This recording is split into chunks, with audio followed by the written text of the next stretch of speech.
আলাইকুম। স্বামীর বাড়িতে থাকি, আশেপাশে কারো বাড়ি যাই না, কারোর সাথে আড্ডাও দেই না। সারা দিন সংসারের সব কাজ লক্ষ্মী মেয়ের মতো করি এবং তারপরে যখন সব কাজ শেষ হয়ে যায় ঘরে যে সুন্দর করে ফোন টিপে টিকটক দেখি বা সোশ্যাল মিডিয়াতে ফেসবুকের কিছু ভিডিও দেখি, কিছু বিনোদন দেখি এবং কিছু বিনোদন নেই। এবং যখন আমি রান্না করি তখন সুন্দর সুন্দর এই রান্নার ভিডিওগুলো আমি সোশ্যাল মিডিয়াতে দেই, এতে আমার 2 পয়সা ইনকামও হয়।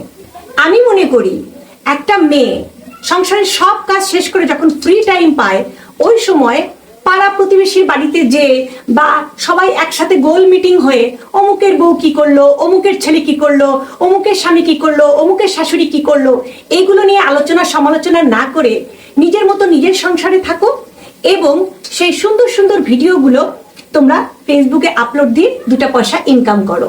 কি ঠিক বলেছি না? ভিডিও করব এখন, অসম্ভব টেস্টি একটা রান্না হয়েছে। কি দরকার নিজের সংসার বাদ দিয়ে অন্যের সম্পর্কে কথা বলে কানাঘষা করার?